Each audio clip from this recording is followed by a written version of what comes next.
In just a few hours, Attorney General Pam Bondi is scheduled to testify before the Senate Judiciary Committee with questions ranging from political violence to the James Comey indictment and possibly new revelations regarding former special counsel Jack Smith tracking the phone calls of nearly a dozen Republican senators. Joining me now is Florida Senator and Senate Judiciary Committee Ashley Moody, who will, of course, be in that hearing today. Senator, good morning. It's great to see you. So give us the cliff notes before this hearing even happens.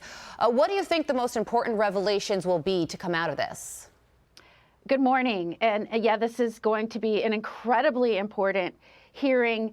So many of the issues that our cities are facing, our nation is facing, are being looked at by the Judiciary Committee. As you know, I'm one of the newest United States senators, and I am the most junior member on the Judiciary Committee. I'm extraordinarily excited about this hearing today. We're going to hear from Pam Bondi as a former AG, understanding how we are shoring up and strengthening our nation's cities that have been ravaged by crime. That's certainly going to be a hot topic.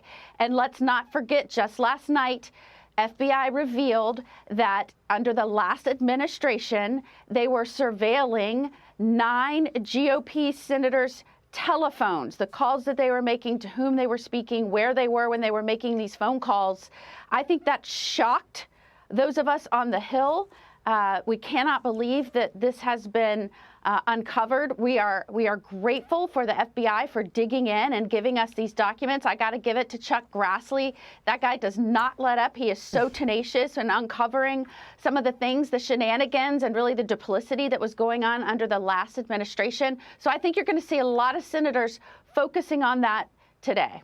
Senator, those lawmakers include Senators Lindsey Graham, Marsha Blackburn, Ron Johnson, Josh Hawley, Cynthia Loomis, Bill Hagerty, Dan Sullivan, Tommy Tuberville, and Congressman Mike Kelly. And apparently FBI officials told Fox News Digital that Smith and his team, they were tracking the senators, were able to see the phone numbers they called, the location the phone call originated in, and the location where it was received. Why would the FBI feel this is necessary regarding the January 6th investigation, and why target these specific lawmakers? Well, let me point out that list you just put up there includes members of the Judiciary Committee that will be questioning the FBI today.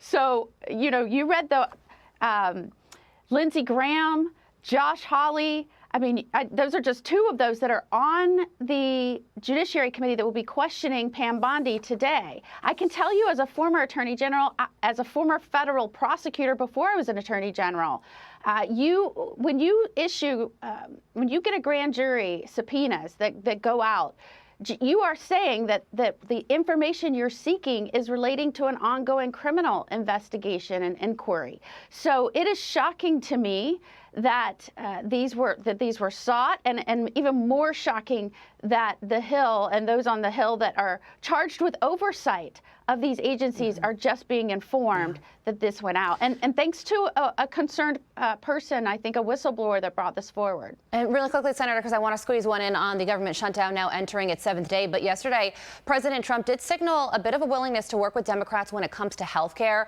Can you tell us about more of these conversations that are taking place among senators, both Republicans and Democrats right now, what it could mean for health care and the possibility of it leading to an end to the shutdown?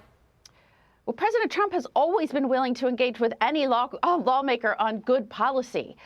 You know, I am very upset that this has drug into day 7, all over the demands of these Democratic senators that want us to add back in bad policy that allowed these sanctuary states to just milk the rest of the country for their bad policies and their want to fund all of these healthcare programs for illegal immigrants. I mean, it's really an untenable place to be as we keep plunging our nation more and more into debt. I commend President Trump. He's always willing to roll up his sleeves and work with lawmakers to get things done.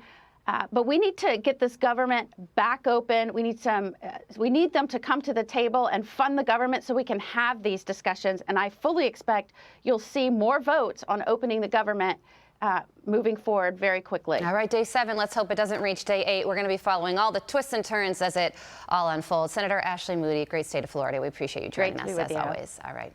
I'm Steve Ducey. I'm Brian Kilmeade. And I'm Ainsley Earhart. And click here to subscribe to the Fox News YouTube page to catch our hottest interviews and most compelling analysis.